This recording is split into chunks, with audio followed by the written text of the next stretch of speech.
السلام علیکم دوستو، واقعہ کچھ ایسا ہے کہ خلیفہ ہارون الرشید کے دربار میں ایک مرتبہ ایک عیسائی آیا جو پادری بھی تھا اور حکیم بھی تھا، اور وہ زمانہ ایسا تھا کہ وقت کے بادشاہوں اور خلفاء کے پاس علماء کرام بھی ہوتے تھے، اور اس وقت کے لوگ اہل علم کی قدردانی کیا کرتے تھے، علم دین کے قدردان ہوا کرتے تھے۔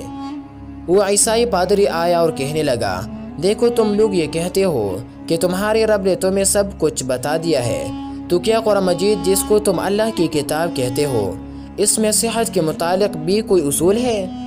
تو خلیفہ ہارون الرشید نے علماء کی طرف دیکھا تو ایک عالم کھڑے ہوئے کہنے لگے، میں جواب دوں؟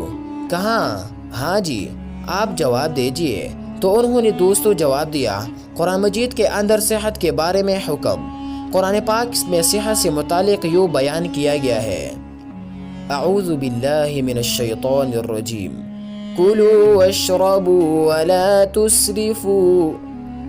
ترجمہ، کھاؤ اور پیو اور اسراف نہ کرو، اوور ایکٹنگ نہ کرو، ضرورت کے درجے میں ضرور کھاؤ لیکن غیر ضروری چیزیں نہ کھاؤ، اسراف نہ کرو۔ اس نے یہ بات سنی تو خاموش ہو گیا، جی جواب دیے۔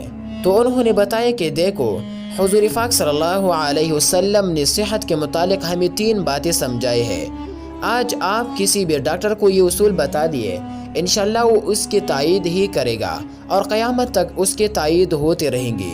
پہلی بات یہ فرمائی کہ معدہ تمام بیماریوں کی جڑ ہے۔ دوسری بات یہ فرمائی تم معدہ کو وہی دو جس کے معدہ کو ضرورت ہے۔ اور تیسری بات ارشاد فرمائی کہ پرہیز علاج سے بہتر ہے۔ یہ 3 اصول ایسے بیان فرمائی کہ اگر ہم ان کو اپنا لیں تو ہمارے لیے آسانی ہو جاؤں گی۔ اس عیسائی فادری نے دوستو جب یہ بات سنی تو سر جھکایا، پھر کہنے لگا کہ تمہارے خدا اور تمہارے نبی نے جالینوس کے لیے کچھ نہیں چھوڑا، یعنی اب حکمت کے پاس کچھ نہیں رہا، حکیم کے پاس کچھ نہیں رہا، اور واقعی ایسا ہی تھا۔